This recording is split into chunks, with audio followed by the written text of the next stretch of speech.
Chicago की एक गली के आखिरी कोने में एक छोटा सा दर्जी खाना था। काम मंदा था, फिर भी ग्राहक लगातार आते रहते थे, लेकिन वे कपड़े सिलवाने नहीं आते थे। वे आते थे एक गुप्त मेल बॉक्स के लिए। बुजुर्ग दर्जी लियोनार्ड चुपचाप सूट सिलते रहते, सिर तक नहीं उठाते। फ्रंट डेस्क पर बैठने वाली मेबल को उन पर दया आती थी। दोनों एक दूसरे को परिवार जैसा मानते थे। दरअसल यह मेल बॉक्स रॉय गैंग का ट्रांजिट पॉइंट था, जिसने जबरदस्ती यह दुकान छीन ली थी। एक दिन गैंग लीडर का बेटा रिची और दूसरा नंबर का बॉस फ्रांसिस चिट्ठियां लेने आए। उन्हें एक रहस्यमयी लिफाफा मिला जिसमें एक टेप रिकॉर्डर था। टेप पर चेतावनी थी कि गैंग में कोई गद्दार है। उसी रात अचानक घंटी बजी। फ्रांसिस दर्जी की दुकान में घुसा, साथ में खून से लथपथ रिची। फ्रांसिस ने हाथ में पकड़ा, ब्रीफकेस दिखाकर धमकाया कि इसे किसी भी हालत में सुरक्षित रखना होगा। पुलिस भी पीछे है और दूसरे गैंग भी। रिची की हालत बिगड़ रही थी, तो फ्रांसिस ने लियोनार्ड को जख्म सीने पर मजबूर किया। लियोनार्ड डरने का नाटक कर रहा था, लेकिन उसके हाथ एक डॉक्टर की तरह सधे हुए थे। कुछ देर बाद फ्रांसिस अचानक गायब हो गया और ब्रीफकेस वहीं छोड़ गया। लियोनार्ड, जो हमेशा सिर झुकाकर काम करता था, भीतर से सब समझ चुका था। रिची और फ्रांसिस एक दूसरे को मारकर गैंग पर कब्जा करना चाहते थे। फ्रांसिस ऊपर के रिश्तों से आया था, जबकि रिची बॉस का असली बेटा था। दोनों का संघर्ष पुराना था।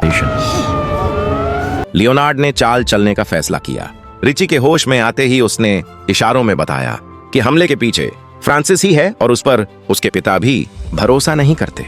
परिवार शब्द सुनते ही रिची की नस दब गई। उसे हमेशा लगता था कि उसके पिता फ्रांसिस को ज्यादा तरजीह देते हैं। फ्रांसिस के लौटते ही दोनों ब्रीफकेस पर टूट पड़े। खोला तो देखा टेप गायब थी।